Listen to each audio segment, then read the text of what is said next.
Okay, we're still in the same southern Ohio village as the other video.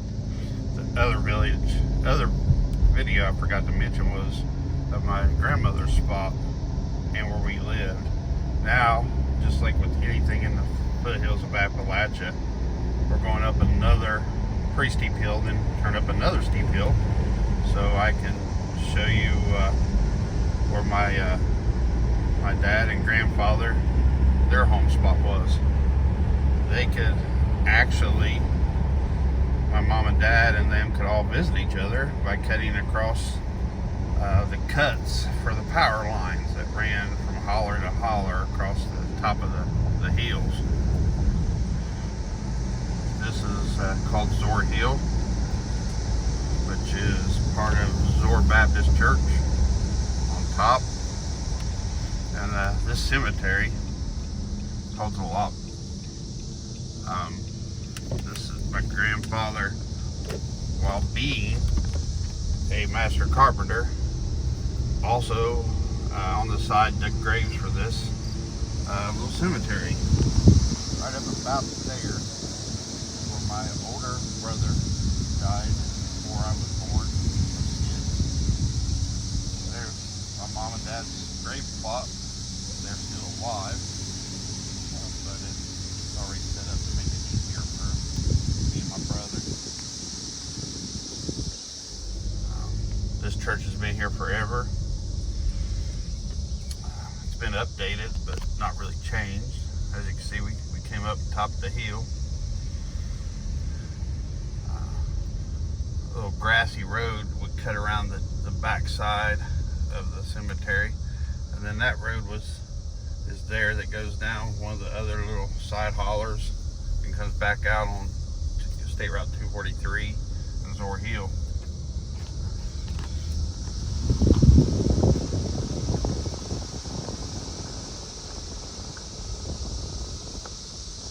Right here is where my grandfather and his first wife are married.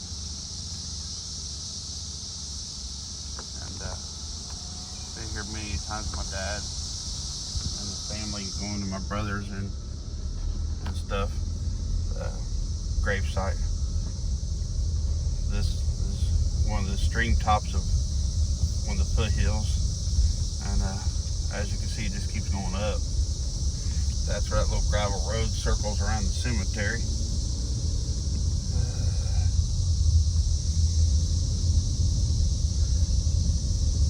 I don't know if the old road is gone and you can even get to where my dad grew up. I had friends in this house, the Maoris and the Bowmans. He was the village police. Yeah, the road's still here.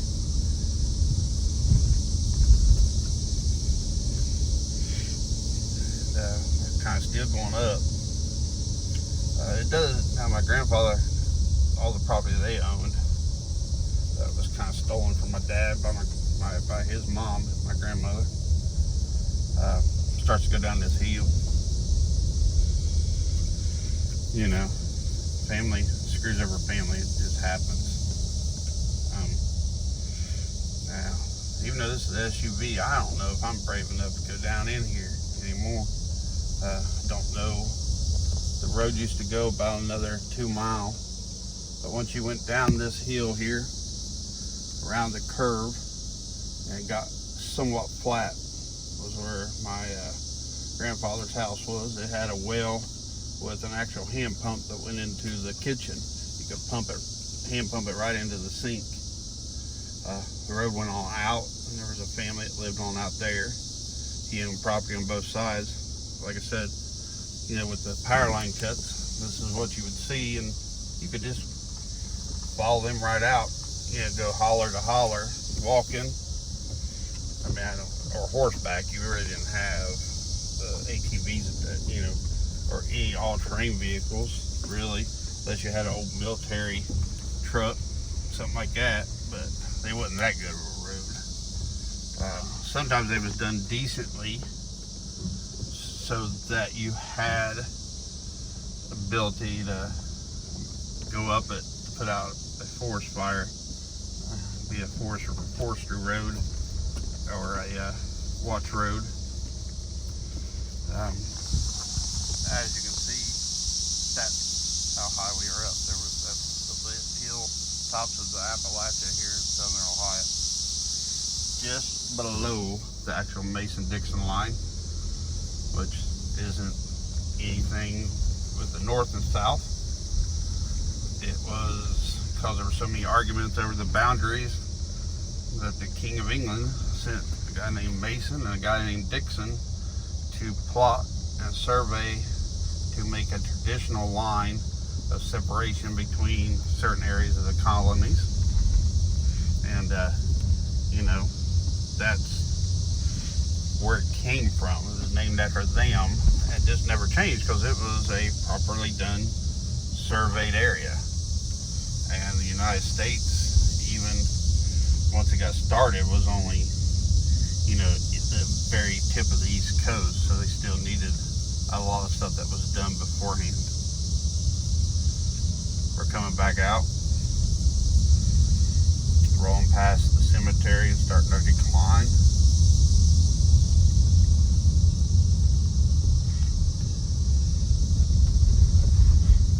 Beautiful, beautiful area.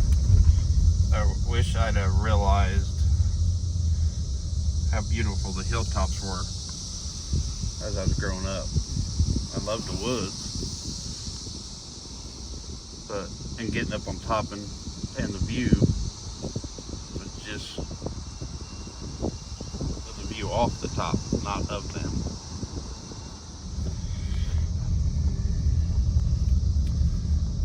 I'll stop recording once we get back down to stare out 243 and top of Zoar Hill.